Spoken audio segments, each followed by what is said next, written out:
Hello साथियों, कैसे हैं। सुयाना अकेडमी में फिर से आप लोगों का एक बार हार्दिक स्वागत है। और फर्स्ट ग्रेड फिजिक्स की जो वीडियो लेक्चर सीरीज है, इसके अंदर हम लोग सॉलिड स्टेट फिजिक्स यानी कि ठोस अवस्था भौतिकी में चल रहे थे।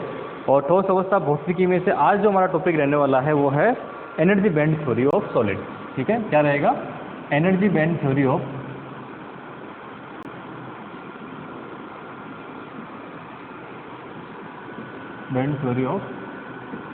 सॉलिड।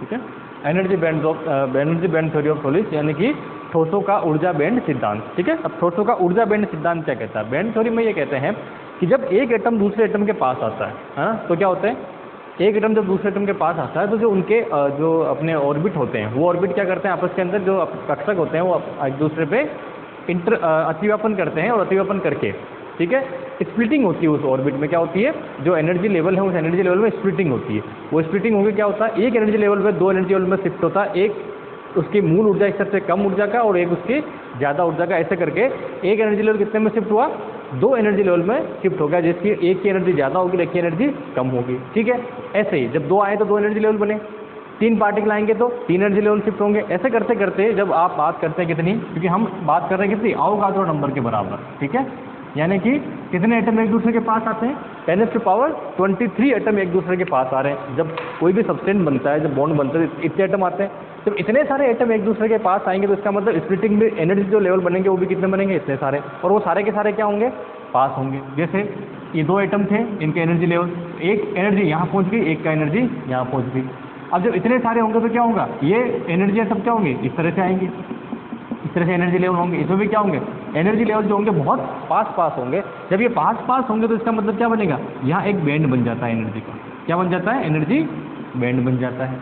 ठीक है, जिसकी एनर्जी ज़्यादा होगी, ठीक है, ये कौन सा होगा, ये होगा कंडक्शन बैंड। कौन सा होगा, कंडक्शन बैंड, यानी कि चालकता बैंड। ये कौन सा होगा, ये होगा वैलेंस बैंड। ये कौन सा होगा, वैलेंस बैंड। वैलेंस बैंड का मतलब है संयोजकता बैंड। ठीक है, ये दो तरह के बैंड बनेंगे, वैलेंस बैंड और कंडक्शन बैंड। किसकी वजह से बन रहे हैं, एनर्जी लेवल के स्प्लिटिंग की वजह से। ठीक है, ये जो है वो खाली बैंड होता है नॉर्मली एक चालक के लिए अगर बात करें, और ये क्या होता है, जो है वो भरा हुआ बैंड है ना। सबके लिए बात करें अगर मान लो किसी सॉलिड के लिए, तो जो कंडक्शन बैंड है वो क्या है, वो इलेक्ट्रॉनों से खाली होता है। और जो अपना ये वाला बैंड है, वैलेंस बैंड है, वो कम्प्लीटली इलेक्ट्रॉनों से क्या होता है, भरा होता है। ठीक है, तो अगर मान लीजिए मैं बात करूं इसमें, तो क्या होगा, एक एटम जो है वो कुछ इस तरह से होगा। ये इसका क्या है, नाभिक यानी कि न्यूक्लियस। इसमें ये एनर्जी लेवल, पहला एनर्जी लेवल होगा। ठीक है, ये क्या होगा, पहला एनर्जी लेवल। पहला एनर्जी लेवल में कितने इलेक्ट्रॉन होते हैं, दो इलेक्ट्रॉन होते हैं। ठीक है, ये इसका दूसरा एनर्जी लेवल। अब दूसरा एनर्जी लेवल में क्या होगा, दूसरे एनर्जी लेवल में S और P होंगे दोनों पास। ये तीसरा एनर्जी लेवल जिसमें S, P और D होंगे। इस तरह से इलेक्ट्रॉन जो है वो आपस में ऐसे भरे होते हैं, जो भी होगा इलेक्ट्रॉन, ये इस तरह से क्या होंगे, एनर्जी लेवल होंगे। अच्छा, ये थोड़ा पास में भी होगा क्योंकि धीरे धीरे जाएंगे तो बीच की वो जो डिस्टेंस है वो क्या होती जाती है, धीरे धीरे कम होती जाती है। ठीक है, n=1, n=2, n=3, इस तरह से मान लीजिए मैं इसको आवर्ती विभव को ऐसे बनाता हूँ। ठीक है, और जब इलेक्ट्रॉन यहाँ होगा, यानी कि कहाँ पे, इनफाइनाइट पे, तो इनफाइनाइट पे क्या होगा, इलेक्ट्रॉन कंप्लीटली फ्री, यानी कि उस एटम में, उस नाभिक से, न्यूक्लियस से, उस पर कोई इंटरेक्शन फोर्स नहीं लगेगा। सबसे ज़्यादा इंटरेक्शन किस पे होगा, n=1 वाले पे। ठीक है, कूलम्ब इंटरेक्शन जिसे हम कहते हैं। अब मान लीजिए तो एक एटम की बात है, ऐसे ही मान लीजिए बहुत सारे एटम एक दूसरे के पास हो, तो ये डायग्राम किस तरह से बनेगा, तो आप देखिए ये इस तरह का डायग्राम होगा। फिर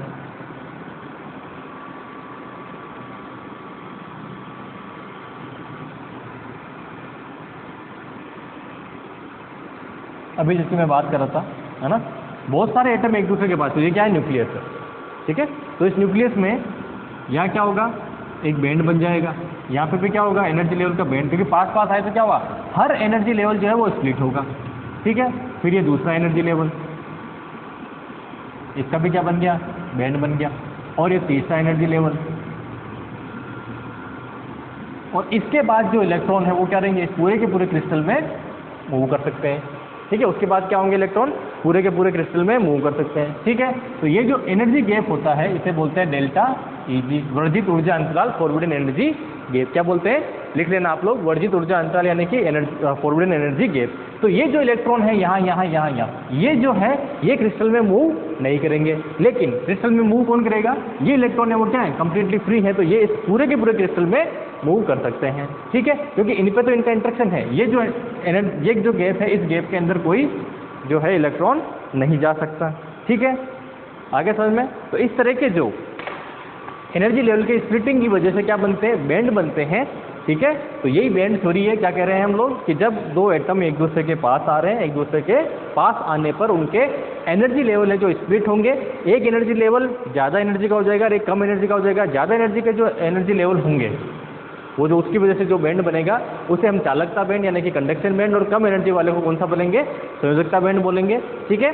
संयोजकता बैंड पूरी तरह से इलेक्ट्रॉनों से भरा होता है, चालकता बैंड क्या होता है, खाली होता है, ठीक है।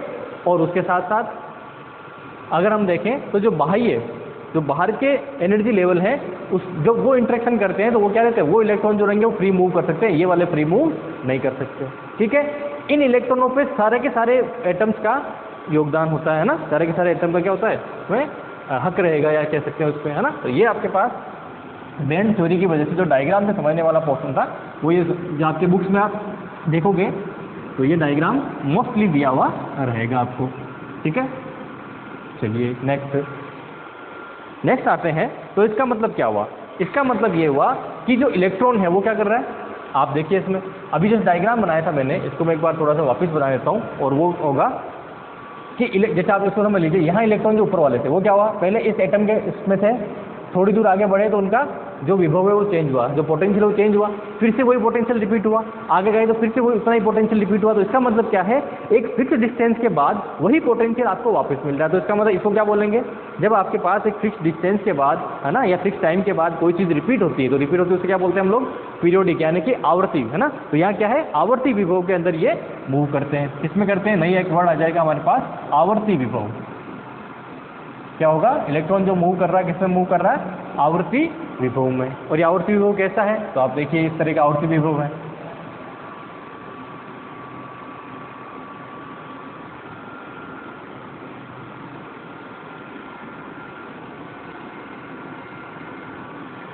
ठीक है। ये आप इस तरह से बना सकते हैं।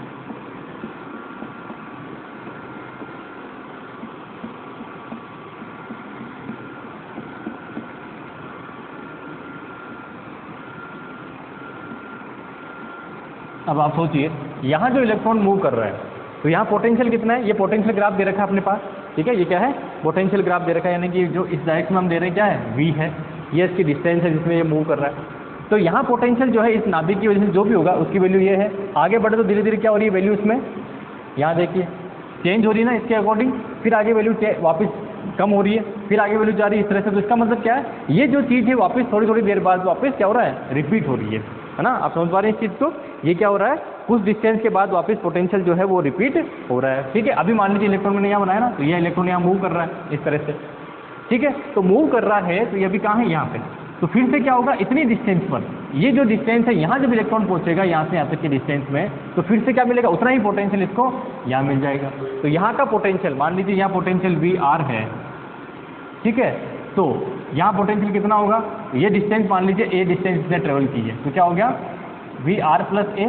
तो ये जो VR जो है ये किसके बराबर होगा, VR + a के बराबर होगा पोटेंशियल। क्यों, तो अभी मैंने क्या कहा था कि कुछ डिस्टेंस के बाद पोटेंशियल वापस अपने आप को रिपीट कर रहा है ना। तो इसको क्या बोलते हैं, आवर्ती विभव। अगर ये दोनों इक्वल है तो इसका मतलब ये क्या होगा, ये होगा आवर्ती विभव। इसे क्या बोलेंगे, आवर्ती विभव, पीरियोडिक पोटेंशियल।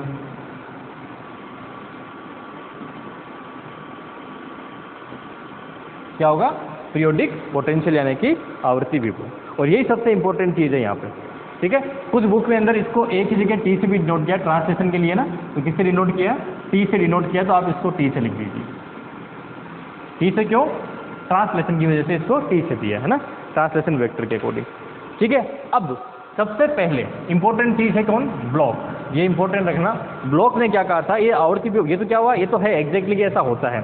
अब इस आवर्ती विभव को डिफाइन सबसे पहले किसने किया था कि आवर्ती विभव कैसा होगा, ये जो है सबसे पहले ब्लॉक ने किया था, इसलिए इसको क्या लिखते हैं, ब्लॉक थ्योरम। स्पेलिंग है इसकी ब्लॉक।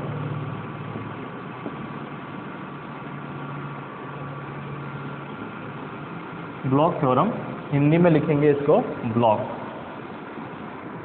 प्रमेय। ठीक है, सबसे पहले किसने डिफाइन किया था इस आवर्ती विभव को, ब्लॉक ने डिफाइन किया था कि ये आवर्ती विभव की फॉर्म कैसी होगी, किस तरह का ये आवर्ती विभव होगा। तो ब्लॉक ने ये कहा था कि ये आवर्ती विभव जो है ये क्या होगा कि इसके अंदर या इसके लिए जो है मैं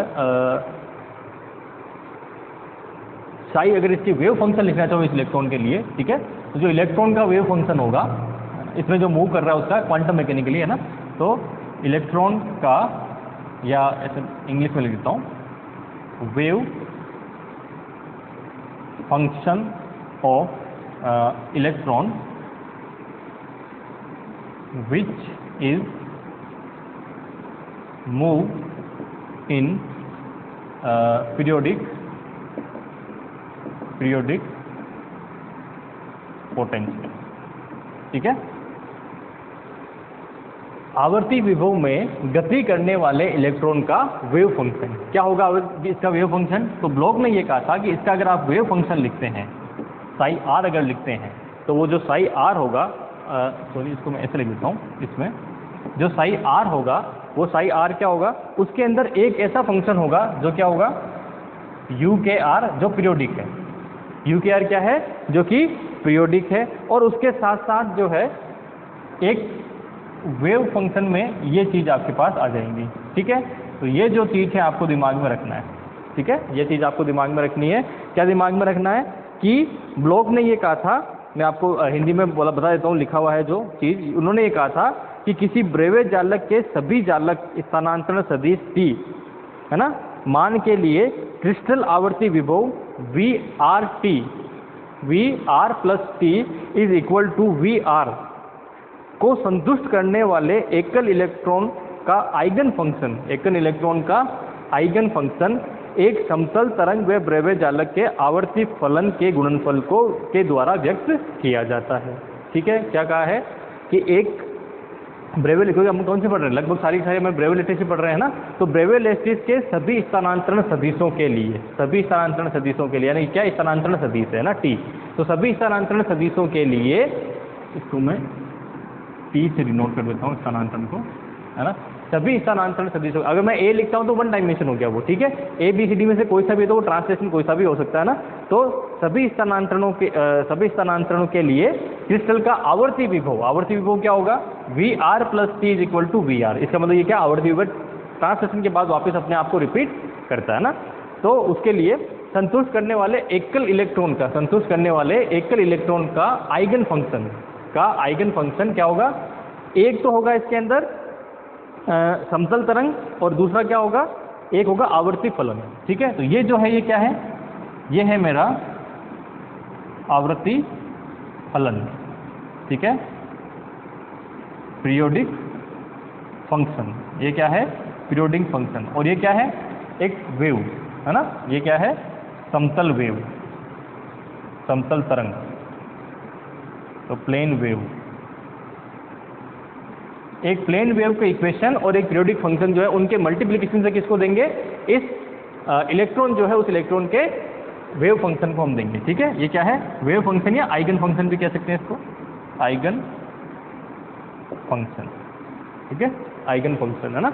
तो ये जो चीज़ है, ये फॉर्मूला आपको दिमाग में होना चाहिए। इसमें क्या होना चाहिए, एक समतल तरंग होना चाहिए, एक पीरियोडिक फंक्शन होना चाहिए। अगर इससे अगर किसी कोई भी पीरियोडिक फंक्शन और समतल तरंग है, तो इसका मतलब क्या होगा, वो एक इलेक्ट्रॉन जो इस आवर्ती विभव में मूव कर रहा है उसके इक्वेशन, उसको और उसके वेव फंक्शन को जो है वो क्या करता है, डिनोट करता है। ठीक है, कोई समस्या यहाँ तक।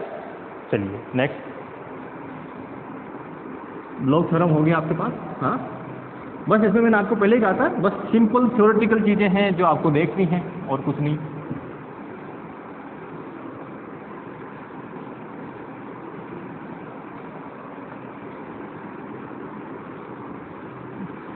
चलिए नेक्स्ट जो इसके अंदर टॉपिक बचता है, वैसे इसमें पेनिक, और उसके बाद में जो है इस वेव फंक्शन को लेके और इसको सॉल्व किया गया था पेनिक रोडिंग मॉडल के द्वारा।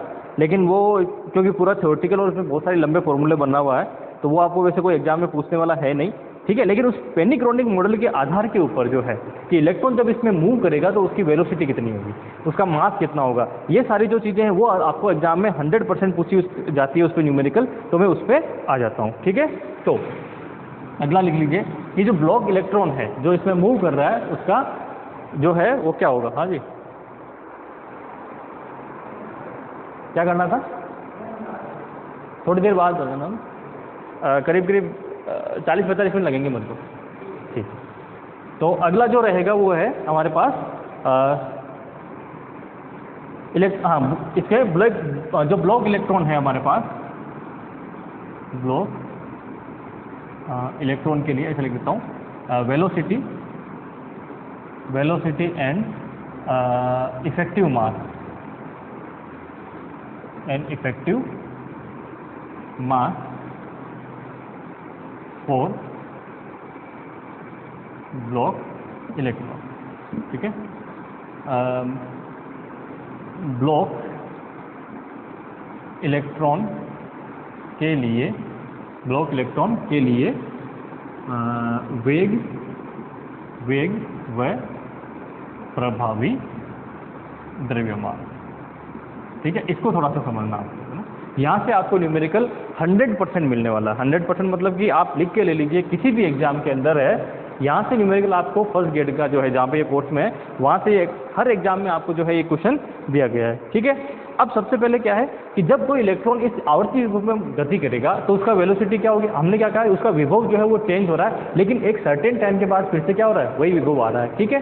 तो उसके अकॉर्डिंग जब हम इक्वेशन बनाते हैं इसकी, तो इक्वेशन क्या बनती है उसकी मैं बात यहाँ पे करता हूँ ना। तो सबसे पहले आपको क्या पता है कि इलेक्ट्रॉन जब मूव कर रहा है तो वो कौन सी होगी, उसकी ग्रुप वेलोसिटी, है ना। वेलोसिटी कौन सी होगी, उसकी ग्रुप वेलोसिटी, तो वो कितनी होती है, d⍵/dk होती है। कितनी होती है, d⍵/dk होती है। और ऊर्जा कितनी होगी, ऊर्जा जो मेरे पास है वो है h⁻ω। भाई कोई भी इलेक्ट्रॉन अगर ओमेगा वेलोसिटी से अगर मूव कर रहा है ना, और कोणीय वेग से, तो उसका मतलब उसकी एनर्जी कितनी होगी, h⁻ω होगी। क्योंकि आवर्ती विभव है इसलिए हम ये वाली ले लेंगे, फ्रीक्वेंसी उसकी क्या होगी, रिपीट होगी, है ना। तो अब उसके अकॉर्डिंग जो है आगे चलते हैं। इधर से मैं क्या निकालता हूँ, ये मेरी ग्रुप वेलोसिटी है ना, इसको मैं यहाँ लिख देता हूँ, और एनर्जी कितनी है, E = h⁻ω है। तो मैं क्या करता हूँ, dE/dk निकालता हूँ, dE/dk निकालता हूँ, तो क्या बनेगा, ω/dk, ठीक है। तो इसकी वैल्यू क्या हो जाएगी, ये वाली 1/h, इसकी वैल्यू क्या हो जाएगी, 1/h। तो जो वेग मिलेगा इलेक्ट्रॉन का, इस ब्लॉक इलेक्ट्रॉन का, वो वेग क्या मिल जाएगा, वो वेग मिल जाएगा 1/h, ठीक है। इसको मैं v से भी डिनोट कर देता हूँ ताकि कंफ्यूजन नहीं रहे, v = vg, ठीक है। तो v जो इलेक्ट्रॉन का वेग है वो क्या जाएगा, इसके अकॉर्डिंग ये मिलेगा मेरे पास 1/h और ये चीज, ठीक है। इस h का मतलब तो समझते हो ना, क्वांटम मैकेनिक्स में खूब पढ़ा हमने, h = h/2π, ठीक है। h = क्या होता है, h/2π। वैल्यू कितनी होती है, इसका 6.0 करके इसको सॉल्व करोगे 054 × 10⁻34, ठीक है। और उसके बाद इसकी वो क्या बोलते हैं, जो आपको पावर मिलेगी वो क्या मिलेगी, सॉरी यूनिट क्या मिलेगी, जूल सेकेंड, है ना, ठीक है। तो ये आपके पास इक्वेशन यहाँ से बन गई। अगली यहाँ से जो है मुझे अब क्या निकालना है कि मान लीजिए ये किस में है, ये तो 1 डायमेंशन की बात हो गई, है ना। ये क्या हो गई, 1 डायमेंशन की, 1D के लिए। अगर मान लीजिए यही फॉर्मूला मैं किसके लिए लिखूंगा, यही फॉर्मूला 3 डायमेंशन के लिखूंगा, तो उसमें क्या हो जाएगा, थोड़ा सा चेंज कर देंगे, वो क्या हो जाएगा 3D के लिए, क्योंकि डिफरेंशिएशन क्या हो रहा है, के खुद किस पे डिपेंड, भाई एनर्जी तो क्या है, कांस्टेंट है, लेकिन के क्या है, के जो है वो एक तरंग संचरण नियतांक है। तो के क्या होता है, kx ik plus ky jk plus kz kk। तो इसका मतलब क्या हुआ, इसका मतलब हुआ हर एक डायरेक्शन का आपको लेकर उसको जोड़ना है, ठीक है। तो 3 डायमेंशन में क्या इक्वेशन बन जाएगी, तो 3 डायमेंशन में आपकी इक्वेशन ये बन जाएगी कि वेग जो होगा v = ठीक है, = 1/h। यहाँ से आपको क्या मिलेगा, i वो है ना भाई, क्या मिलेगा, i del kx j del E/del ky और k del E/del kz, ठीक है। तो कुल मिला के मैं इसको लिख सकता हूँ 1/h, और ये क्या हो जाएगा, डाइवर्जेंस, क्या बन जाएगा, डाइवर्जेंस, सॉरी ग्रेड, डाइवर्जेंस नहीं ग्रेड, क्योंकि ये क्या है, ये क्या है, डाइवर्जेंस में क्या होता है, दोनों क्वांटिटी जो आप इसको एक लेते हैं तो क्या होनी चाहिए, वेक्टर था, क्योंकि इसमें क्या एनर्जी तो है स्केलर और ये क्या है वेक्टर क्वांटिटी, तो ये क्या बनेगा, ग्रेड बनेगा। इस तरह से आप इसको लिख सकते हैं। दूसरा ये भी देख सकते हैं कि वेलोसिटी है वेक्टर क्वांटिटी, तो यहाँ जो मिलने वाली क्वांटिटी क्या होनी चाहिए, वेक्टर, जबकि डाइवर्जेंस से क्या मिलती है, डाइवर्जेंस से स्केलर क्वांटिटी मिलती है। ठीक है, तो कुल मिला के ये आपके पास, अच्छा ये कन्फ्यूजन मत होना, के केंद्र बनाना है, इसलिए के डिनोट, भाई डेल का मतलब क्या, del x del y del z नहीं करना है ना, आप वो डेल के करना है, इसका मतलब के रेस्पेक्ट में हो रहा है ये डिफरेंशिएशन। तो ये तो आपके पास क्या मिल गया। अब हम किसकी बात करते हैं, अब बात करते हैं कि इलेक्ट्रॉन का प्रभावी द्रव्यमान क्या होगा। ठीक है, अब प्रभावी द्रव्यमान से मतलब क्या, प्रभावी द्रव्यमान से मतलब है, जैसे हमने क्या पढ़ा, इलेक्ट्रॉन का जो द्रव्यमान हमने पढ़ा है वो पढ़ा है 9.1 × 10⁻³ किलोग्राम। ठीक है, ये इलेक्ट्रॉन का द्रव्यमान कब है, ये इलेक्ट्रॉन का द्रव्यमान जब वो मुक्त है तब की बात है। जब ये इसमें मूव कर रहा है ना, जब इसमें मूव कर रहा है तो इलेक्ट्रॉन का द्रव्यमान क्या, आवर्ती विभव में जब मूव करता है तो वो चेंज हो रहा है किसके उस पर, जैसे जैसे उसका के चेंज हो रहा है, यानी कि जैसे जैसे उसका ये जो वेव प्रोपगेशन कांस्टेंट चेंज हो रहा है, उसका मास भी क्या हो रहा है, उसके अकॉर्डिंग चेंज होता जा रहा है। अब वो देखिए कैसे होता जा रहा है। तो इसका मतलब क्या है, इसका मतलब ये है कि जब एक इलेक्ट्रॉन सॉलिड में मूव करता है तो उसका द्रव्यमान क्या है, कांस्टेंट नहीं रहता है, वो डिपेंड करता है कि वो कैसे पोटेंशियल के अंदर मूव कर रहा है। ठीक है, चलिए तो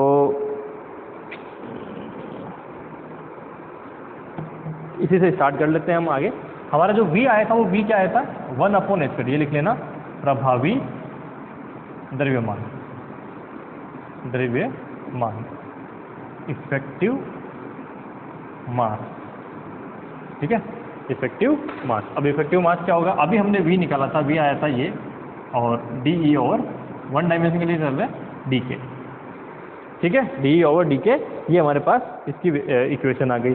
अब क्या करते हैं कि अगर मान लीजिए मैं इसकी बात करता हूँ DE ओवर DT की, ठीक है, किसकी बात करता हूँ, DE ओवर DT की बात करते हैं, यानी कि एनर्जी का टाइम के रेस्पेक्ट के अंदर अगर डिफरेंशिएशन करते हैं, तो एनर्जी का टाइम के रेस्पेक्ट में डिफरेंशिएशन करते हैं उसे क्या बोलते हैं, पावर। वो क्या होती है, पावर, और वो क्या हो जाती है, FV, क्या हो जाती है, F×V हो जाती है ना, कोई समस्या नहीं है यहाँ तक।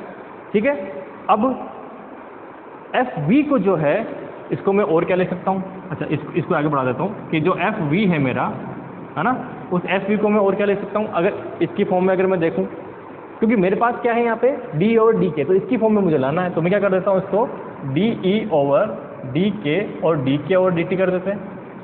कोई समस्या यहाँ तक।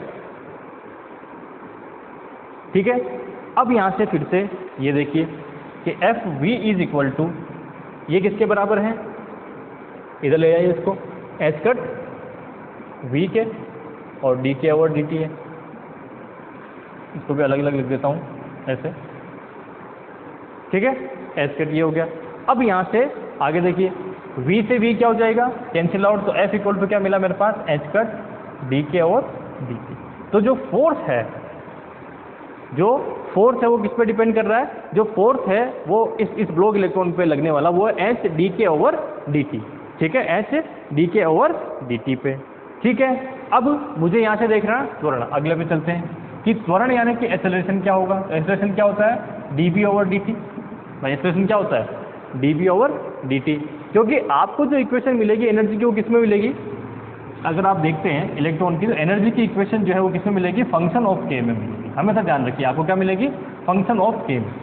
जब आप सॉलिड स्टेट सीरीज पढ़ रहे हैं क्वांटम मैकेनिक्स के वो जो थ्योरी के अकॉर्डिंग, यानी कि बर्न सिद्धांत के आधार पर, तो जो एनर्जी मिलेगी वो k की फॉर्म में मिलेगी आपको। वहाँ पे जो हम पढ़ते हैं नॉर्मल फॉर्मूले एक्सेलरेशन और वेलोसिटी के, वो फॉर्मूले नहीं चलेंगे वहाँ पे। ठीक है, तो हम इस फॉर्मूले, हालांकि फोर्स में यहाँ तक पहुँच गए, लेकिन मुझे इस फॉर्मूले को एनर्जी और इस k की फॉर्म में लाना। तो k तो मेरे पास है लेकिन एनर्जी नहीं है, इसलिए मुझे t को यहाँ से हटाना, टाइम पे डिपेंडेंसी वाली चीज़ नहीं रखनी है। ठीक है, क्योंकि जो यहाँ इलेक्ट्रॉन मूव कर रहा है वो टाइम पे डिपेंड नहीं कर रहा, वो उस आवर्ती विभव यानी कि पीरियोडिक पोटेंशियल पे डिपेंड कर रहा है। ठीक है, इसलिए ये सारा प्रोसेस हम कर रहे हैं यहाँ पे। तो त्वरण क्या हुआ, dB/dt, और v क्या है, ये v है। भाई v क्या है मेरे पास, ये v है, तो इसका डिफरेंशिएशन करना है, तो 1/h का कॉन्स्टेंट है इसलिए बाहर आ गया, इसका डिफरेंशिएशन d ओवर dt और dE ओवर dk। ठीक है, कोई समस्या। चलिए नेक्स्ट क्या है कि ई का के रेस्पेक्ट में डिफरेंशिएशन को तो हमें पता है, लेकिन टी के रेस्पेक्ट में डिफरेंशिएशन का हमें पता नहीं है। तो क्या करें, इसको थोड़ा सा चेंज कर देते हैं। क्या चेंज कर देते हैं कि d/dt जो है इसको मैं कर देता हूँ d/dk और dk/dt।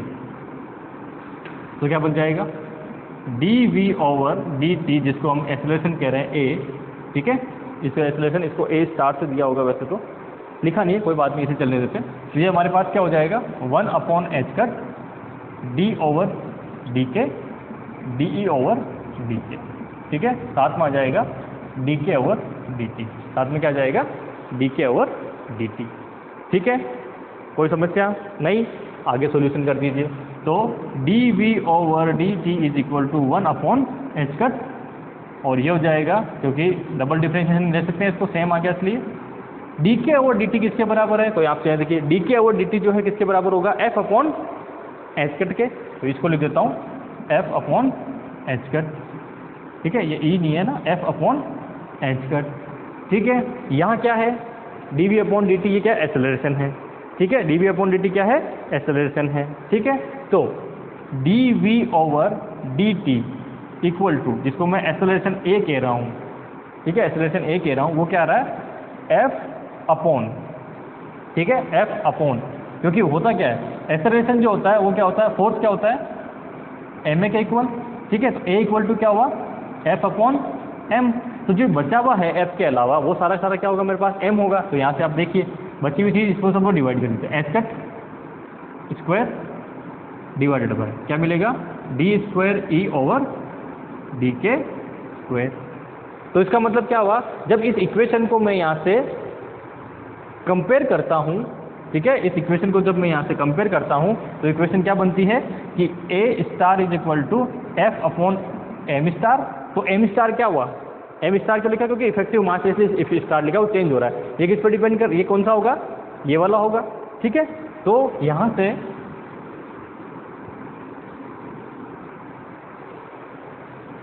m* जो मुझे मिला वो कितना मिला h² d/2e/dk², ठीक है। मोस्ट इंपॉर्टेंट लगा लेना इसको, मोस्ट इंपॉर्टेंट, एक क्वेश्चन यहाँ से आएगा ही आएगा न्यूमेरिकल, एक न्यूमेरिकल क्वेश्चन यहाँ से आएगा ही आएगा। ये है आपका इफेक्टिव मास, और इफेक्टिव मास की वैल्यू 0 भी हो सकती है, इनफाइनाइट भी हो सकती है, नेगेटिव भी हो सकती है, पॉजिटिव भी हो सकती है, ये भी लिख लेना, ठीक है। पॉजिटिव नेगेटिव कुछ भी वैल्यू इसकी हो सकती है, ये डिपेंड करेगा कि आपका पोटेंशियल या फिर आप उस आवर्ती पोटेंशियल यानी कि पीरियोडिक पोटेंशियल पर जब मोशन कर रहे हैं तो आपका इलेक्ट्रॉन किस जगह पे है, ठीक है। ये जो है इंपॉर्टेंट है, इस पर न्यूमेरिकल आपको करवा देता हूँ, है ना, क्योंकि आता है इस पर न्यूमेरिकल, और ये आपको नींदों में पूछे तो भी याद रहना चाहिए, वेलोसिटी का और इसका इफेक्टिव मास का।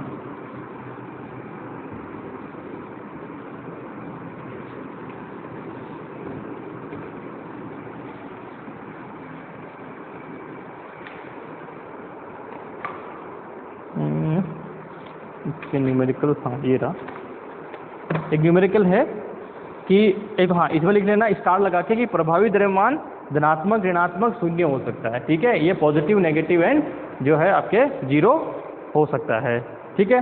अब ये दिया है किसी बैंड में इलेक्ट्रॉन की ऊर्जा, क्वेश्चन हमें गिवन है किसी बैंड में इलेक्ट्रॉन की ऊर्जा E इक्वल टू आपको गिवन है a + b k + c k², ठीक है, द्वारा दी जाती है। तो इलेक्ट्रॉन का प्रभावी द्रव्यमान ज्ञात कीजिए। अब इलेक्ट्रॉन का क्या निकालना है, प्रभावी द्रव्यमान।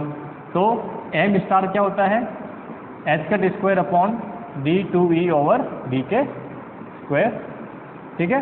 तो m* इज इक्वल टू, सबसे पहले आप क्या करोगे d/2e/dk² निकाल लीजिए, यहाँ से क्या मिलेगा, इसका डिफरेंशिएशन करना है, ठीक है। तो क्या आ जाएगा, अच्छा पहले डिफरेंशिएशन सिंगल बार कर लीजिए, स्टेप वाइज चलते हैं। ये हो गया 0, यहाँ मिलेगा b + 2ck, फिर d/2e/dk², एक बार और डिफरेंशिएशन करेंगे तो ये 0 हो जाएगा, ये कितना आ जाएगा 2c, कितना आया 2c। तो क्या आ जाएगा h² 2c, ये क्या हो जाएगा इसका इफेक्टिव मास हो जाएगा, ठीक है। ये क्या हो गया इसका इफेक्टिव मास, बड़ा सिंपल सा क्वेश्चन है ना। चलिए नेक्स्ट, इसी तरह के क्वेश्चन आते हैं वहाँ पे, और ये एग्जाम में हम छोड़ के अरे कहीं एक बार तो इसका फॉर्मूला पूछा है, मतलब आप देखेंगे न्यूमेरिकल छोड़िए, एक बार तो क्या पूछा है इसका, डायरेक्टली फॉर्मूला पूछा कि इफेक्टिव मास क्या होगा। ठीक है, चलिए एक है किसी क्रिस्टल के एस बैंड में इलेक्ट्रॉन की ऊर्जा, किसी क्रिस्टल के एस बैंड में इलेक्ट्रॉन की जो ऊर्जा है वो E equal to E dash minus 2a cos Ka, ये गिवन है ना। K के किस मान के लिए इलेक्ट्रॉन का, K के किस मान के लिए इलेक्ट्रॉन का वेग व प्रभावी द्रव्यमान न्यूनतम व अधिकतम होगा, है ना। K के किस मान के लिए इलेक्ट्रॉन का जो द्रव्यमान है वो न्यूनतम और अधिकतम होगा। तो इसमें क्या है, अगर आप दोनों निकालना, आपको वेग का फॉर्मूला क्या होता है 1/h का dE/dk, ठीक है। इसका द्रव्यमान क्या होता है h का स्क्वायर अपॉन d2E/dk², ठीक है। तो इसमें मुझे दोनों में क्या है dE/dk तो चाहिए, से पहले तो वो निकाल लेता हूँ मैं इधर। तो मेरा dE/dk क्या होता है उसकी बात करेंगे। dE/dk की जगह ये कांस्टेंट है, ठीक है। तो यहाँ से क्या बनेगा, कोस का डिफरेंशिएशन क्या हो जाएगा माइनस साइन, तो ये जाएगा प्लस के अंदर। तो 2a, अच्छा किसके रेस्पेक्ट में, K के रेस्पेक्ट में, तो 2a, ठीक है, और साइन Ka। d2E/dk² क्या हो जाएगा, इसका फिर से डिफरेंशिएशन, तो 2a² और कोस के, ठीक है, हो गया। इसमें कोई समस्या नहीं है ना। एक बार तो साइन के आ जाएगा, एक बार क्या आ जाएगा कोस के आ जाएगा। अब वेलोसिटी कितनी होगी, तो वेलोसिटी कितनी होगी 1/h कट, वो रख लीजिए वैल्यू, तो 2a साइन Ka, ये आपके पास क्या मिली, इसकी वेलोसिटी मिल जाएगी, ठीक है। अब ये कह रहा है न्यूनतम और अधिकतम मान, तो साइन न्यूनतम किस पे, ये तो सारे कांस्टेंट है, ठीक है। जब आपको मिनिमम मान की बोला है तो मिनिमम के लिए क्या होना चाहिए, मिनिमम के लिए साइन Ka जो है वो कितना हो सकता है, 0 हो सकता है। भाई साइन Ka कितना हो सकता है, 0 हो सकता है। जब साइन Ka 0 हो सकता है तो इसमें क्या K की क्या वैल्यू होगी। अब साइन Ka 0 होने का 0 कब होता है साइन, भाई साइन 0 कब होता है, जब Ka की वैल्यू कितनी हो जाए, 0 हो जाए, ठीक है, पाई हो जाए, 2 पाई हो जाए, 3 पाई हो जाए, तो इसका मतलब क्या है n पाई हो जाए, क्या हो जाए n पाई। तो K की वैल्यू क्या मिलेगी आपको, K की मिलेगी n pi over a, plus minus दोनों हो सकता है ना, ठीक है। तो K की वैल्यू क्या होगी plus minus n pi upon a। तो ये दोनों इस वाले केस में अंदर क्या हो जाएगा, इस वाले केस के अंदर ये आपको इक्वेशन मिल जाएगी, ठीक है। मैक्सिमम की बात करेंगे तो क्या हो जाएगा, मैक्सिमम साइन कितना हो सकता है, साइन Ka इक्वल टू 1 हो सकता है मैक्सिमम के लिए। और 1 कब कब होगा, जब Ka की वैल्यू आपके पास π/2, 3π/2, ठीक है, 4π/2, ये चलेगी। तो इसको क्या लिख रहा हूँ 2n + 1 π/2, 2n + 1 π/2, n कहाँ से स्टार्ट होगा, वही 0 से, है ना। तो ये वाली वैल्यू आपके पास इसमें हो जाएगी, तो आप रख दीजिए। तो K की वैल्यू क्या हो जाएगी, मैक्सिमम के लिए K की वैल्यू 2n + 1 π/2 है। ये किसके लिए, मैक्सिमम के लिए, कि वेलोसिटी जो है मिनिमम कहाँ होगी, K की इस वैल्यू पे मिनिमम होगी, इस वैल्यू पे क्या होगी, वेलोसिटी इसकी मैक्सिमम होगी, ठीक है। ये आपके क्वेश्चन हो गया एक वाला। दूसरा क्वेश्चन है एनर्जी का, ठीक है। तो एनर्जी क्या, effective mass, sorry effective mass जो है वो कितना होगा। तो आप देखिए effective mass m star is equal to h cut square upon कितना आ रहा है ये 2a² कोस के, ठीक है, कोस के होगा। अब प्रभावी द्रव्यमान के लिए क्या होना चाहिए, कोस Ka, ये बाकी सब कांस्टेंट है, कोस के है जो इस पर डिपेंड करेगा। तो पहले मिनिमम के लिए, मिनिमम कब होगा, जब इस कोस की वैल्यू मैक्सिमम होगी तब ये मिनिमम होगा पूरा, क्योंकि डिवाइड में आ रहा है, उल्टा है इस बार, ठीक है। तो क्या होना चाहिए, कोस के जो है वो मैक्सिमम कितना हो सकता है, 1 हो सकता है, ये होना चाहिए, ठीक है। और कोस के कब होता है, 0 पे, 2 पाई पे, 4 पाई पे, क्योंकि देखो बाकी सब चीज़ें तो क्या होती है,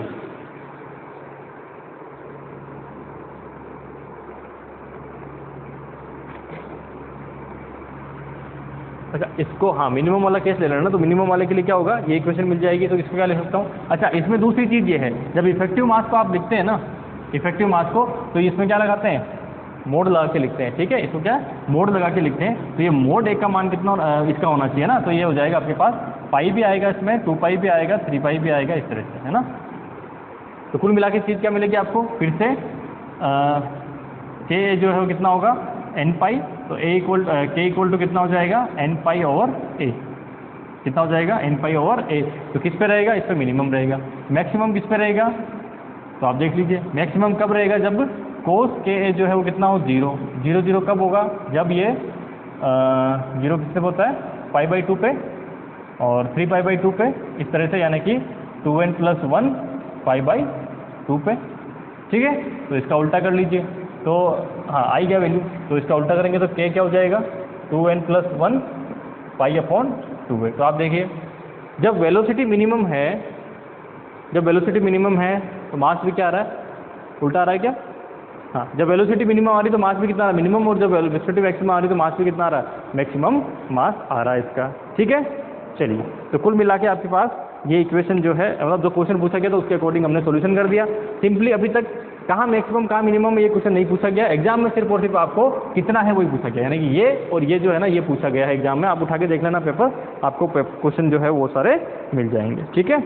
तो इसके अलावा जो है इसमें कुछ ऐसा है नहीं जो मुझे पढ़ाना चाहिए, बाकी सब क्लियर हो ही गया है, ठीक है। चलिए नेक्स्ट जो टॉपिक हमारे पास रहेगा वो रहेगा विद्युत चालकता से रिलेटेड, है ना, किससे रिलेटेड रहेगा, विद्युत चालकता से, उसको देख लीजिए। एनर्जी बैंड थ्योरी से रिलेटेड सारे क्वेश्चन हो गए, है ना, न्यूमेरिकल प्लस ये, और मैंने आपको कहा था इसमें न्यूमेरिकल कम मिलेंगे, जो मिलेंगे वो मैं आपको हाथों हाथ करवाते जा रहा हूँ सॉलिड स्टेट के लिए, ठीक है। और जिन पे मैं कह रहा हूँ ना कि मोस्ट इंपॉर्टेंट है वो आएंगे ही आएंगे, आप मान के चलिए, उसमें से ऐसा कभी कोई एग्जाम हुआ ही नहीं है जिसमें क्वेश्चन नहीं आया। इफेक्टिव मास का ऐसा कोई एग्जाम हुआ ही नहीं है जिसमें कि क्वेश्चन नहीं आया हो, है ना, ये भी आप दिमाग में रखें। अगला है इलेक्ट्रिक कंडक्टिविटी। सॉलिड के लिए क्या लिख रहे हैं हम, इलेक्ट्रिक कंडक्टिविटी, ठीक है। तो इलेक्ट्रिक कंडक्टिविटी है वो क्या होगी, तो आप देखिए जब भी सॉलिड के लिए, अब कंडक्टिविटी वाला पोर्शन है मैं आपको 11th-12th में पढ़ा चुका हूँ, है ना, तो मैं वहाँ से डायरेक्टली वो फॉर्मूले ले लेता हूँ, ठीक है। तो हमने क्या पढ़ा था, जब हमने इलेक्ट्रिक कंडक्टिविटी के बारे में पढ़ा था तो हमने जे निकाला था वहाँ पे, ठीक है, कि अगर मान लीजिए कोई एक कंडक्टर है, ठीक है, इसमें जो है आपने बैटरी से इसको कनेक्ट कर दिया है, पॉजिटिव नेगेटिव, तो इलेक्ट्रॉन क्या करेंगे, इस तरफ मूव करेंगे, ठीक है, और करंट किस तरफ जाएगी, इस तरफ जाएगी। इसका एरिया मान लीजिए ए है, इसका एरिया कितना है, ए है, और इसकी जो लेंथ है वो कितनी है, एल है, ठीक है। तो हमने वहाँ से क्या फाइंड आउट किया था, जे फाइंड आउट किया था, क्या फाइंड आउट किया था, जे क्या होता है I/A, और वो कितना आया था En या Ne, एन पहले लिखते हैं तो NeVd, है ना, क्या आया था NeVd। तो एन क्या था, number of electron per unit volume, ठीक है, और Vd क्या था, drift velocity, drift velocity of electron. Drift मतलब अपवाह, इसको हिंदी में लिखेंगे तो क्या हो जाएगा, अपवाह वेग, ठीक है, इलेक्ट्रॉन का अपवाह वेग। और अपवाह वेग और इसमें क्या रिलेशन होता है वो आप पहले से जानते हैं ना, अपवाह वेग इसमें क्या रिलेशन होता है कि जो Vd है वो डायरेक्टली प्रोपोर्शनल होता है E के, तो Vd = क्या होता है μe, ठीक है। और μe को क्या बोलते हैं, ये तो इलेक्ट्रिक फील्ड है, ये अपवाह वेग है, μe को क्या बोलते हैं, मोबिलिटी, मोबिलिटी, ठीक है, इसको क्या बोलते हैं, मोबिलिटी, यानी कि गतिशीलता, गतिशीलता,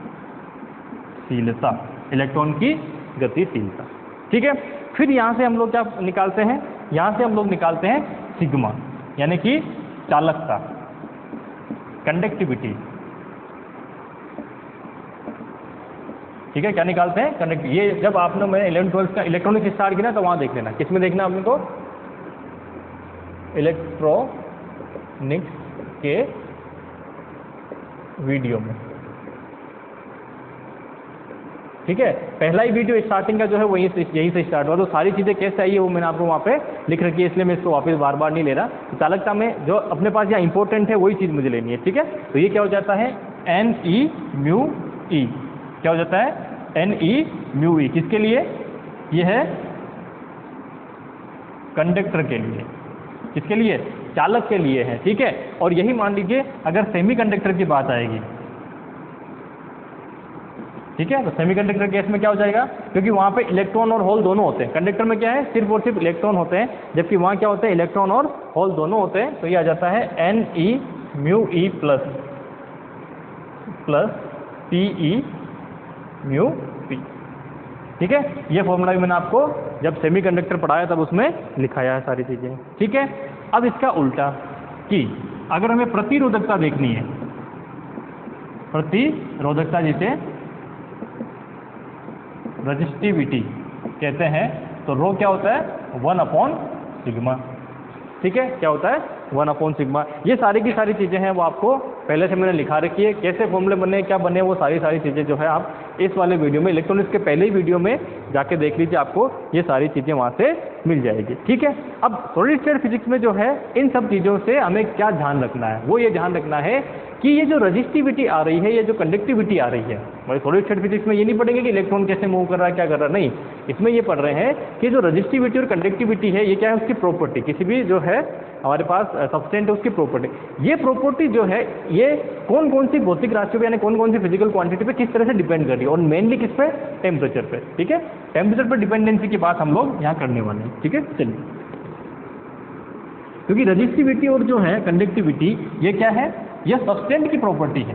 ठीक है, ये किसकी प्रॉपर्टी है, सब्सटेंट की प्रॉपर्टी है, यानी कि ये दोनों जो चीज़ें हैं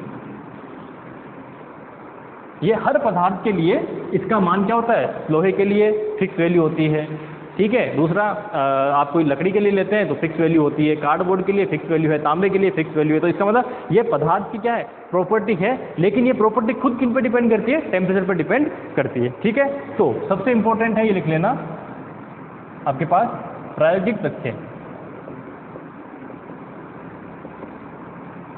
प्रायोगिक तथ्य। ठीक है, और इसको इंपॉर्टेंट लगा लेना, यहाँ से आपको क्वेश्चन एक ना एक पूछा जाएगा। इंग्लिश में कहेंगे तो एक्सपेरिमेंटल फैक्ट, एक्सपेरिमेंटल फैक्ट लिख लेना। ठीक है, तो इसमें जो सबसे इंपॉर्टेंट चीज़ है कि ये लिखना एक टॉपिक इसके अंदर मैं जो बोल रहा हूँ वो चालकता की स्थायी अवस्था में धारा, चालकता की स्थायी अवस्था में धारा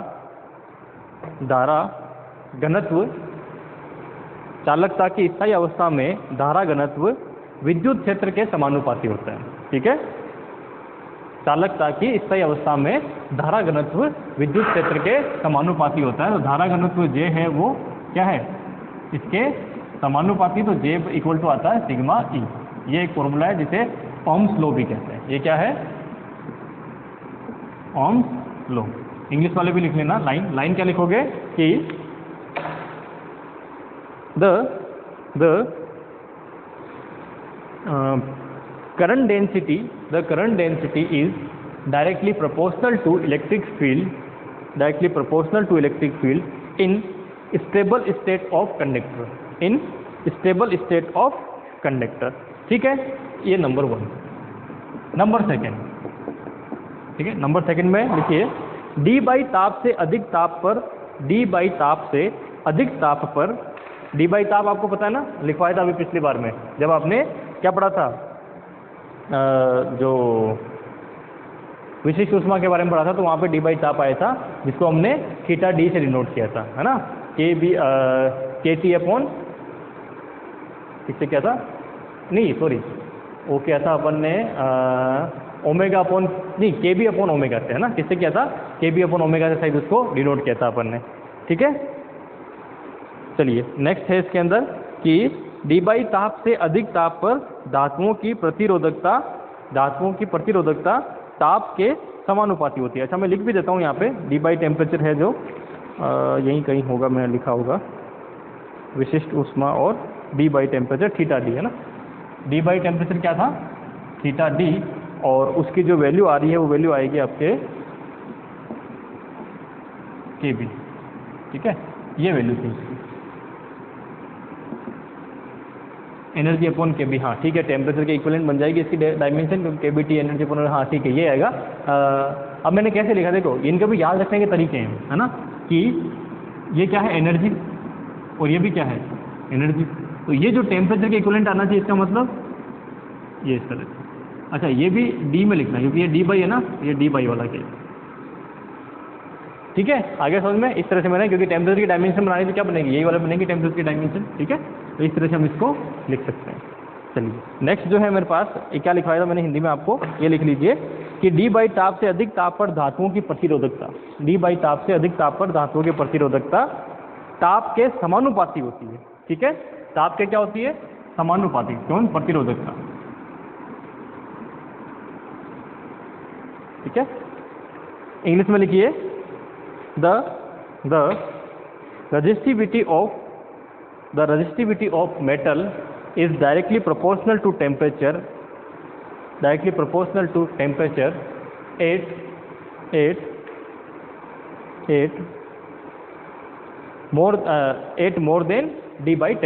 at more than d by temperature। ठीक है, तो इसका मतलब क्या हुआ? इसको हम कह सकते हैं उच्च ताप। क्या कह सकते हैं? उच्च ताप। ठीक है, तो क्वेश्चन में जरूरी नहीं है डी बाई टेम्परेचर लिखा है, डी बाई टेम्परेचर लिखा के बोल दिया कि उच्च ताप पर धातुओं की प्रतिरोधकता टेम्परेचर की किस घात के समानुपाती होती है? तो उच्च ताप पर इस पे होती है। अगला लिख लीजिए निम्न ताप पे क्या होती है। ठीक है, अगला लिखिए निम्न ताप के लिए, तो लिखिए न्यून ताप पर धातुओं की प्रतिरोधकता T की पावर 5 के समानुपाती होती है। ठीक है, किसके होती है? T to the power 5। ये क्या है? न्यून ताप, लो टेम्परेचर। ठीक है, इंग्लिश में क्या लिखोगे?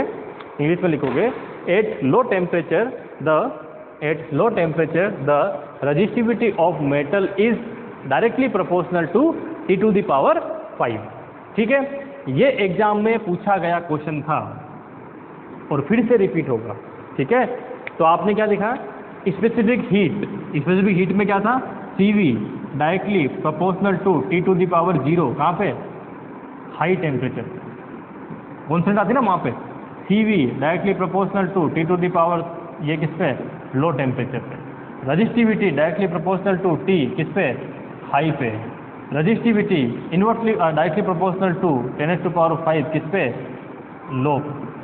ये जो चारों चीज़ें हैं इनमें से कोई भी दो चीज़ आपसे पूछी जा सकती है ना, और एक चीज़ तो पूछनी है। ठीक है, ये फॉर्मूला आपके इन चारों में से एक ना एक चीज़ कोई आपको पूछेंगे, इसको इंपॉर्टेंट लगा के रख लेना। ठीक है, चलिए ये हो गया। नेक्स्ट है इसके अंदर फोर्थ क्या है? फोर्थ है एक मार्टिसन नाम के वैज्ञानिक थे, उन्होंने ये रूल दिया था, जिसे मार्टिसन रूल कहते हैं ना, मार्टिसन नियम। ठीक है, इंग्लिश में मैं इसकी स्पेलिंग देख लेता हूँ, मार्टिसन की क्या होती है।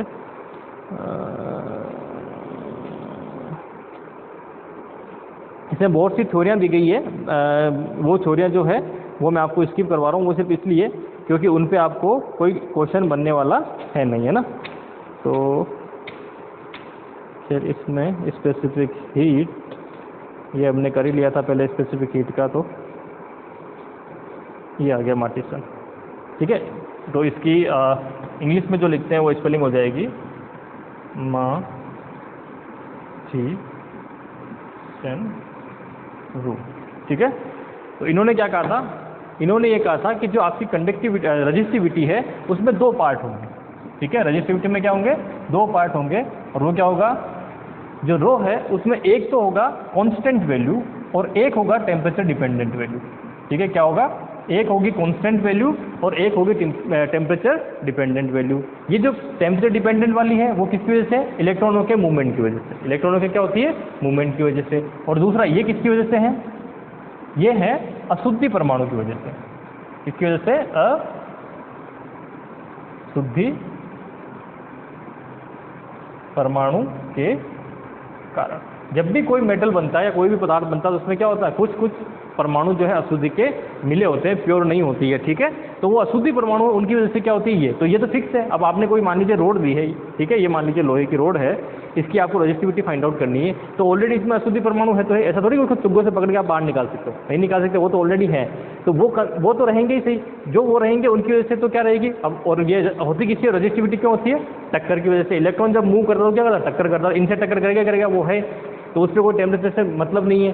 ठीक है, ये बाकी इलेक्ट्रॉन का मूवमेंट स्पीड से है कम है, वो सब किस पर डिपेंड करता है? टेम्परेचर पर डिपेंड करता है। ठीक है, तो ये चीज़ हो गई। अगला जो है वो लिख लीजिए 5वें नंबर में, वो लिख लीजिए क्या कि ताप बढ़ाने पर, हिंदी में लिखिए, ताप बढ़ाने पर कुचालकों व अर्धचालकों की प्रतिरोधकता, कुचालकों व अर्धचालकों की प्रतिरोधकता कम होती है। अब प्रतिरोधकता कम होने का मतलब क्या है, कंडक्टिविटी यानी कि चालकता बढ़ती है, वो दोनों एक दूसरे के क्या है, इन्वर्सली प्रोपोर्शनल है। ठीक है, तो इसका मतलब जब आपके पास तांबे के तार को गर्म करते हो तो उसका प्रतिरोध बढ़ जाएगा, लेकिन अगर आप मान लीजिए किसी कुचालक को या फिर किसी अर्धचालक को गर्म करते हो तो उसका प्रतिरोध कम हो जाएगा, ये दिमाग में रखना। ठीक है, इंग्लिश में लिख लीजिए,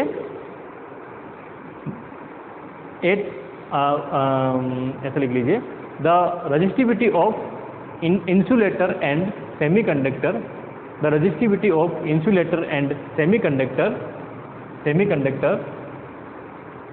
decrease with increase of temperature, decrease with increase of temperature. अब ऐसा क्यों होता है, चालक में तो क्या होता है, ताप बढ़ाते हो तो रेजिस्टिविटी बढ़ती है, जबकि इसमें क्या हो रहा है, कम होती है। तो एक ऐसा समझ लीजिए कि चालक के अंदर क्या है, इलेक्ट्रॉन बहुत ज़्यादा है ना, जो मुक्त इलेक्ट्रॉन है वो क्या है, बहुत ज़्यादा है। तो सपोज करिए आप मान लीजिए एक भीड़ बड़ा इलाका है, अब भीड़ बड़े इलाके में आपके पास एनर्जी बहुत ज़्यादा, तो आप भागना चाहते हो तो क्या करोगे, जब आप भीड़ बड़े इलाके में जितनी ज़्यादा स्पीड से भागना चाहोगे उतनी ज़्यादा आपकी टक्कर ज़्यादा होगी, होती ना टक्कर, और टक्कर ज़्यादा होगी तो आपका प्रतिरोध क्या होगा, ज़्यादा होगा। ठीक है, इसलिए क्या होता है कि जितनी ज़्यादा आप टेम्परेचर बढ़ाते हो, जितनी ज़्यादा एनर्जी देते हो, इलेक्ट्रॉन को एनर्जी उतनी ज़्यादा मिलती है, चालक की बात कर रहा हूँ, तो वो उतना स्पीड से भागेगा, उतना स्पीड से भागेगा तो उतनी क्या करेगा, टक्कर ज़्यादा करेगा। ठीक है, वहीं अगर आप मान लीजिए खुला मैदान है तो क्या होगा, खुले मैदान में अगर आप दौड़ना चाहोगे तो आप आराम से दौड़ सकते हो, कोई आपको टक्कर होने के चांसेस नहीं है, है ना। तो इसका मतलब क्या है कि जब कुचालक और अर्धचालक की बात करते हैं तो कुचालक अर्धचालक के अंदर क्या है, खुला स्थान है, मतलब इलेक्ट्रॉन जो है बहुत कम है, फ्री इलेक्ट्रॉन जो मूव कर सकते हैं, चालकता शो कर सकते हैं। ठीक है, तो जैसे आप उसमें टेम्परेचर बढ़ाते हो, एनर्जी देते हो, तो क्या करता है, स्पीड से भाग सकता है, और स्पीड से भागेगा तो अपने आप उसकी चालकता क्या हो जाएगी, बढ़ जाएगी, रजिस्टिविटी कम हो जाएगी। ठीक है, चलिए इसके बाद में जो है नेक्स्ट एक नियम और आता है इसके अंदर, अगला छठा नियम लिख लेना।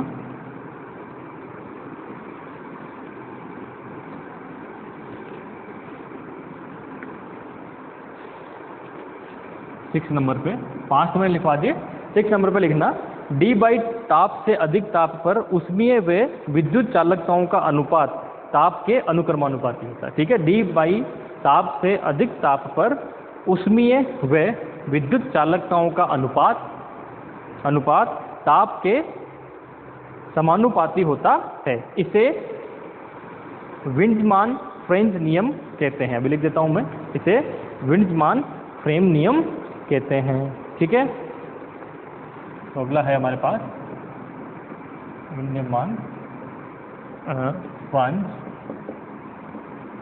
नियम। ठीक है, इंग्लिश में लिखेंगे तो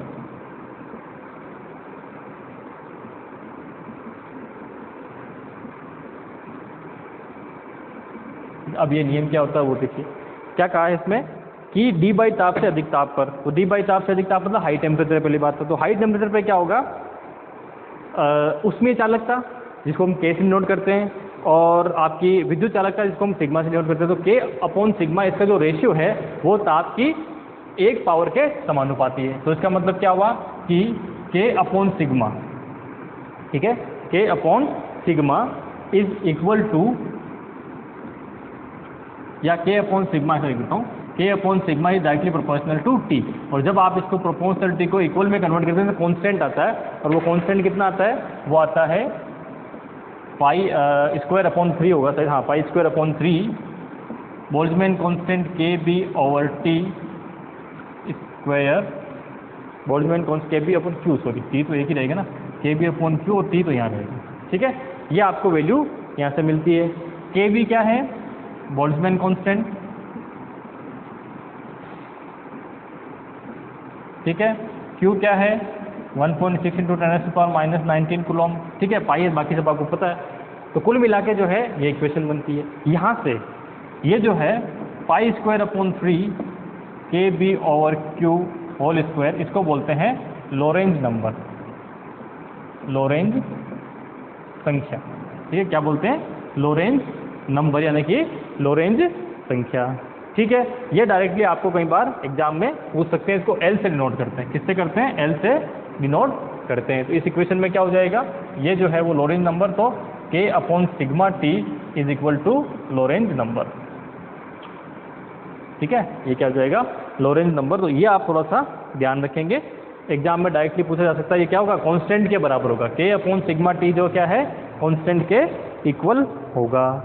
ठीक है, चलो तो अब इसके अंदर जो है चालकता को डिफाइन करने के लिए, है ना, चालकता को डिफाइन करने के लिए बहुत सारे नियम दिए गए थे। उन्हीं नियमों में से कोई एक है लॉरेंज एंड ड्रूट का नियम, उसकी बात हम करते हैं। उसके कुछ फॉर्मूले हैं वो देख लेते हैं।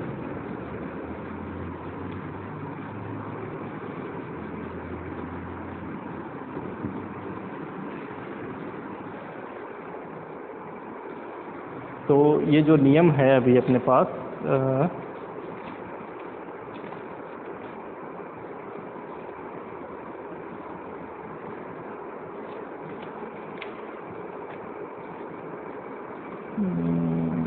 लॉरेंज और ड्रूट का नियम, हाँ ठीक है। ये जो नियम है ये है आपके पास ड्रूट लॉरेंज थ्योरी। किसके लिए आ रही है, इलेक्ट्रिक कंडक्टिविटी के लिए, है ना, ड्रूट लॉरेंज थ्योरी। अब ड्रूट लॉरेंज थ्योरी में क्या है, ये है कि ये कंडक्टिविटी है जो रजिस्टिविटी है वो किसकी वजह से है। तो इलेक्ट्रॉन जब क्या करता है चालक के अंदर यानी कि कंडक्टर में मूव करता है, तो मूव करता है तो क्या करता है, टक्कर करता है। आपस में भी टक्कर हो सकती है, जो आपके पास एटम है उन एटम से टक्कर हो सकती है, अशुद्धि परमाणु है उनसे टक्कर हो सकती है। और जैसे ही टक्कर होती है तो क्या करता है, सारी की सारी एनर्जी उसको दे देता है, किसको, जो जिससे टकराया। वो क्या करते हैं, अब एटम वगैरह वो सब क्या है, वो उस बॉन्ड को तोड़ के कहीं जा नहीं सकते, तो क्या करेंगे, उस एनर्जी को कंपन यानी कि वाइब्रेशन के रूप में एनर्जी क्या करेंगे, वापस कर देंगे। ठीक है, और उससे क्या होगा, टेम्परेचर जो है वो बढ़ जाएगा, किसका, जो भी अपने पास वायर लिया उसका। तो आप देखिए जब भी करंट फ्लो करती है कुछ देर बाद क्या होगा, वायर गर्म हो जाता है। क्यों, क्योंकि जो टक्कर हो रही है उससे क्या हो रही है, एनर्जी डिसिपेट हो रही है। ठीक है, इलेक्ट्रॉन की। फिर क्या करेगा इलेक्ट्रॉन, जैसे टक्कर की फिर से किस पे आ गया, जीरो वेलोसिटी में, फिर से उसने इलेक्ट्रिक फील्ड जो हम लगा रहे हैं उससे एनर्जी ली, फिर आगे बढ़ा, फिर टक्कर की, फिर आगे बढ़ा, फिर टक्कर की, फिर आगे बढ़ा। तो ऐसे टक्कर करते करते करते करते क्या होता है, इलेक्ट्रॉन आगे बढ़ता रहता है। ठीक है, तो जो दो टक्कर होती है, ठीक है, जो दो टक्कर होती है उस टक्कर के बीच के जो टाइम होता है उसे क्या बोलते हैं, तो उसे बोलते हैं विश्रांति काल। क्या बोलते हैं, विश्रांति काल। ठीक है, क्या बोलते हैं, विश्रांति काल। और इंग्लिश में क्या कहेंगे, रिलैक्सेशन टाइम, रिलैक्सेशन टाइम।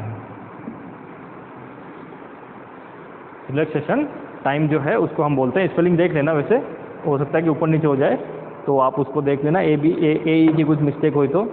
ठीक है, इसे बोलते हैं रिलैक्सेशन टाइम, होता है ए नहीं है बीच में, या ए लगा लेना। ठीक है, इसे बोलते हैं रिलैक्सेशन टाइम। रिलैक्सेशन टाइम का मतलब क्या है, एनर्जी क्या उसने क्या किया, इलेक्ट्रॉन है वो थोड़ा सा रिलैक्स हो गया। ठीक है, तो कुल मिला के अगर मैं लॉरेंज ड्रूट सिद्धांत के आधार पर जे लिखना चाहूँ तो मेरा जो जे लिखता हूँ वो क्या आता है, वो आप देखिए कि जो जे होगा वो होगा Q² टो अपॉन m। ठीक है, बाकी सब चीज़ें आप पता ही है, Q चार्ज हो गया, n पर यूनिट वॉल्यूम के अंदर नंबर ऑफ इलेक्ट्रॉन हो गए, यानी कि इलेक्ट्रॉन डेंसिटी से कह सकते हैं। तो मैंने लिख दिया m आपका उसका इलेक्ट्रॉन का मास हो गया। ठीक है, अब J जो होता है वो किसके बराबर होता है, सिग्मा E के बराबर होता है। J किसके बराबर होता है, सिग्मा E के बराबर होता है। तो यहाँ से सिग्मा अगर मैं लिखूंगा तो क्या हो जाएगा, ये m/e। ठीक है, सिग्मा लिखूंगा तो क्या हो जाएगा, ये m/e में आ जाएगा। ठीक है, चलिए, अच्छा एक चीज़ और, मैं यहाँ पे e लिखना भूल गया था, ये e भी आएगा। तो ये क्या बनेगा हमारे पास, सिग्मा जो बनेगा वो जाएगा Q² टो बाई m। ठीक है, Q² टो बाई m, क्यों, क्योंकि ये दोनों में, तो ये क्या आएगा, सिग्मा के बराबर। ठीक है, तो ये आ गया हमारे पास सिग्मा के बराबर। और सिग्मा दूसरा क्या होता है, सिग्मा हमने ये भी पढ़ा, क्या पढ़ा था कि Qn μe के बराबर होता है। इन दोनों को कंपेयर करिए, इन दोनों को कंपेयर करेंगे तो μe कितना हो जाएगा, ये n से n कैंसिल, q से q कैंसिल, तो Qn tau by m, Qn tau by m। n अच्छा n तो हट जाएगा ना, n तो एक बार ही, तो Q टो बाई m आ जाएगा, Q टो बाई m। ठीक है, ये क्या मिलेगी, मोबिलिटी इलेक्ट्रॉन की। ठीक है, चलिए, तो कुल मिला के ये जो तीन फॉर्मूले हैं, 1 2 और 3 और 4 हो गए, ये 4 फॉर्मूले हैं। ये 4 फॉर्मूले पे आपको न्यूमेरिकल क्वेश्चन आ सकता है, बस ये ड्रूट एंड लॉरेंज थ्योरी है। ठीक है, अब ये कैसे क्या आया वो आप जो बुक में जाके देख सकते हैं, जे हमने कैसे फाइंड आउट किया उसके फाइंड आउट करने के लिए, क्योंकि जैसे पहले जे फाइंड आउट किया था वैसे यहाँ किया है, फोर्स लिया है, फोर्स क्या होगा, क्यू ही होगा, ठीक है। उसी हिसाब से वहाँ पे फोर्स निकालेंगे, उन सबको समराइज करके जब सॉल्व करते हैं तो फाइनल इक्वेशन ये मिलती है जो मैंने आपके यहाँ पे लिख दी है, ठीक है। तो अब जैसे इस पे क्वेश्चन कैसे आ सकते हैं, तो क्वेश्चन आ सकता है जैसे कि एल्यूमिनियम दिया हुआ क्रिस्टल,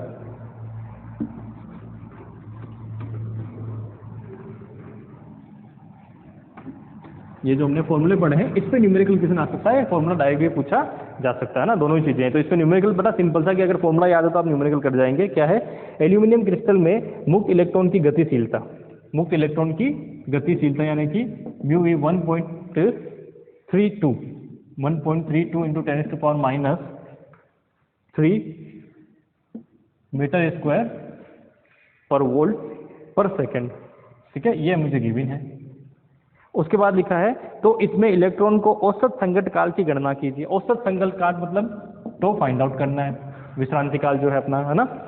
संगत काल की गणना कीजिए यदि क्रिस्टल पर विद्युत क्षेत्र कितना लगाया है, 50 वोल्ट पर मीटर इलेक्ट्रिक फील्ड लगाया है। तो उत्पन्न अपवाह वेग की गणना कीजिए। तो उत्पन्न अपवाह वेग की भी गणना करती है। अपवाह वेग का मतलब ड्रिफ्ट वेलोसिटी। दो चीजें फाइंड आउट करनी है, एक तो म्यू ई गिवन है हमें, तो हमें तो फाइंड आउट करना है, ठीक है। तो अब यहाँ से देखिए तो क्या होता है, तो हमने क्या बताया था, तो जो होता है वो होता है mu E M upon Q, है ना, क्यू है ना, हाँ क्यू, ठीक है, ये हो जाएगा।